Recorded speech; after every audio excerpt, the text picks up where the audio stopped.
ఆంధ్రప్రదేశ్ రాజధానిగా అమరావతికి ఉభయ సభల్లో చట్టబద్ధత కల్పిస్తూ బిల్లు ఆమోదం పొందడంపై అద్దంకి పట్టణంలో పండుగ వాతావరణం నెలకొంది. ఆంధ్రప్రదేశ్ ఆత్మగౌరవం నిలిచిన ఈ చారిత్రాత్మక సందర్భాన్ని పురస్కరించుకుని కూటమి శ్రేణులు, పట్టణ ప్రజలు భారీ విజయోత్సవం ర్యాలీని నిర్వహించారు.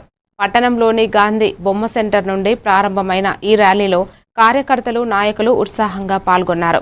ర్యాలీ మార్గ మధ్యలో పొట్టి శ్రీరాములు గారి విగ్రహానికి పూలమాలలు వేసి ఘనంగా నివాళులు అర్పించారు. అనంతరం ర్యాలీ కొనసాగి డాక్టర్ బిఆర్ అంబేద్కర్ గారి విగ్రహం వద్దకు చేరుకుంది. అక్కడ కూడా అంబేద్కర్ గారికి నివాళులు అర్పించిన అనంతరం భారీ కేక్ కటింగ్ చేసి ఒకరికొకరు మిఠాయిలు తినిపించుకుంటూ సంబరాలు జరుపుకున్నారు.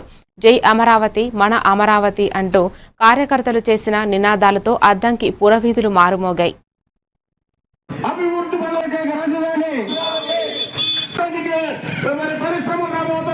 భవిష్యత్తులో ఆంధ్రప్రదేశ్ అభివృద్ధిలో అమరావతి ఎలా ఉంటుందో అద్దంకి నియోజకవర్గం కూడా, అద్దంకి పట్టణం కూడా ఆ విధంగా ఉంటుందని సందర్భంగా తెలియజేసుకుంటూ అభివృద్ధి వైపు దూసుకువెళ్తున్నటువంటి అద్దంకి పట్టణంలో ఉన్న మనందరం, కూటమి నాయకులందరం కూడా ఐకమత్యంగా ఉండి అభివృద్ధి పనులను ముందుకు తీసుకువెళ్ళడానికి ఏ విధంగా చేయాలని సమాలోచనలు చేసి అద్దంకి నియోజకవర్గ ప్రజలకు అభివృద్ధి అంటే కూటమి నాయకులు చూపిద్దామని పట్టణంలోని మొత్తం మహాకూటమి నాయకత్వంలో ఈ రోజున బ్రహ్మాండంగా గాంధీ బొమ్మ సెంటర్ నుండి పొట్టి శ్రీరాములు బొమ్మ, తదుపరి అంబేద్కర్ బొమ్మ దాకా ర్యాలీ నిర్వహిస్తున్నాం.